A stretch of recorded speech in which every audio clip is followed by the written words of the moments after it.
Viewers, मैं मुबारक मलिक। तो viewers, आज हम बात करेंगे, जो ब्लॉग का टॉपिक है वो हमारा है टेक्निकल सर्विसेज।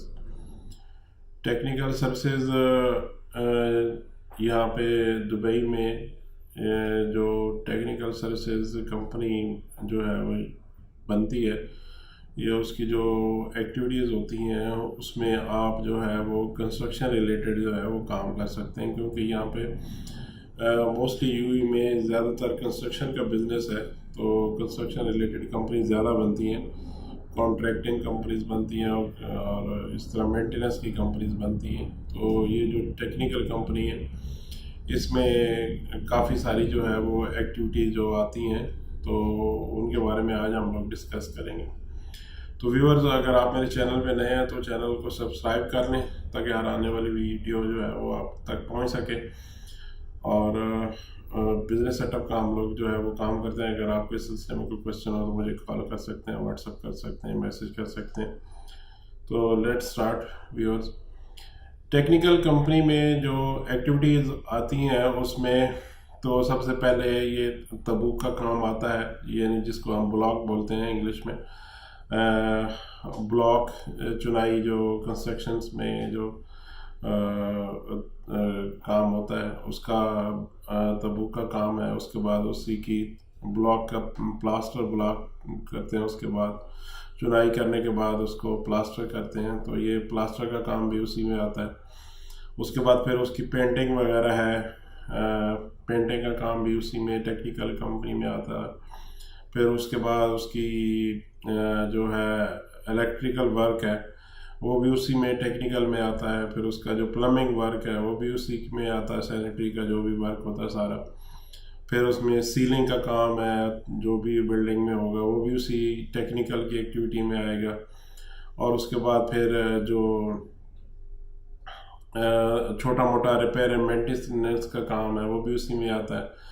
वॉल पेपर का काम है तो वो भी इसी टेक्निकल सर्विसेज में आता है। हत्ता कि जितने भी कंस्ट्रक्शन रिलेटेड छोटे छोटे काम होते हैं तो वो ये सारे जो है वो टेक्निकल जो है वो कंपनी कवर करती है। इसमें जो बिल्डिंग में एसी वगैरह लगा होगा उसकी इंस्टॉलेशन या उसकी रिपेयर एंड मेंटेनेंस जो होगी वो भी उसी में आएगी, इसी टेक्निकल सर्विसेज में। तो ये टेक्निकल सर्विसेज बेसिकली बहुत ज़्यादा कंपनी है टेक्निकल सर्विसेज के हवाले से दुबई में, और ये एक बड़ा अच्छा बिज़नेस भी है। लोग काफ़ी जो है इस बिज़नेस में इन्वॉल्व है। इसमें आप दो तरह का जो है वो काम कर सकते हैं।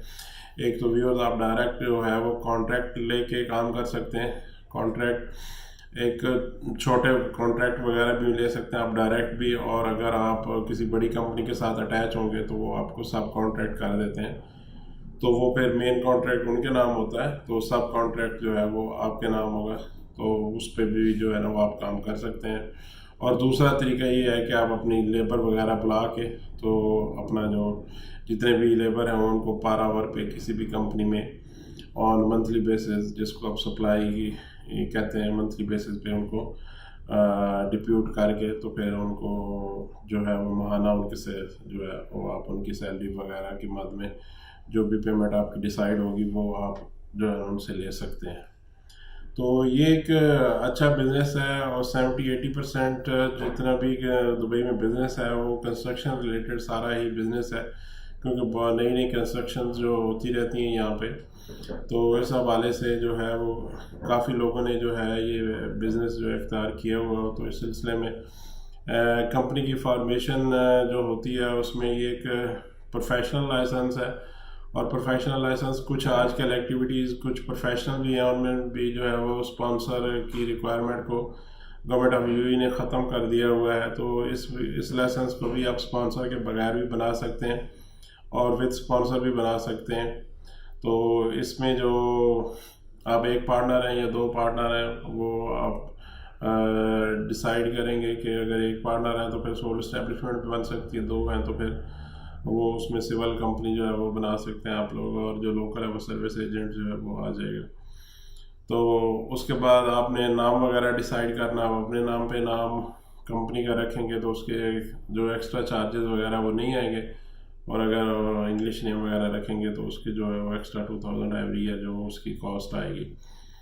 तो नेक्स्ट आपने इसको जो है वो मेमोरेंडम की तरफ जाना है अप्रूवल वगैरह लेने के बाद, तो वहाँ पार्टनर के साइन होंगे और फिर आपका पेमेंट वाउचर वगैरह निकलेगा और फ़ी वगैरह सबमिट करने के बाद आपका लाइसेंस इशू हो जाएगा। इसमें क्योंकि ज़्यादातर लेबर की रिक्वायरमेंट होती है, तो फिर आजकल तो गवर्नमेंट ने कुछ जो है वो कोटे वगैरह भी फ्री ऑफ कॉस्ट देने स्टार्ट किए हुए हैं।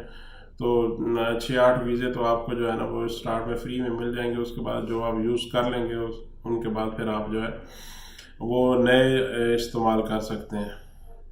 तो वो पहले यूज़ कर लेंगे तो फिर उन नए के लिए आप अप्लाई करेंगे। तो इसमें वर्चुअल ऑफिस भी लग जाता है। अगर आपने फिज़िकल ऑफिस रखना तो वेल एंड गुड, नहीं तो इसमें वर्चुअल ऑफिस भी काम करेगा। तो वो आप इजारी वगैरह लेके इसका कॉन्ट्रैक्ट करके तो वर्चुअल ऑफिस से भी जो है ना ये लाइसेंस इशू हो जाएगा। तो लाइसेंस इशू होने के बाद इमिग्रेशन कार्ड की फ़ाइल ओपन होगी, लेबर कार्ड की फ़ाइल ओपन होगी।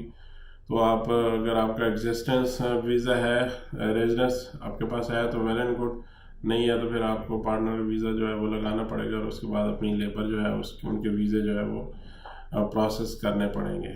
तो व्यूअर्स, ये था आज की शॉर्ट सी डिस्क्रिप्शन। इसमें मेन तो ये बताने का मकसद था कि कुछ प्रोफेशनल जो एक्टिविटीज़ हैं उनमें जो स्पॉन्सर की रिक्वायरमेंट है वो ख़त्म कर दी गई है। तो आप इस लाइसेंस को बगैर स्पॉन्सर के भी बना सकते हैं।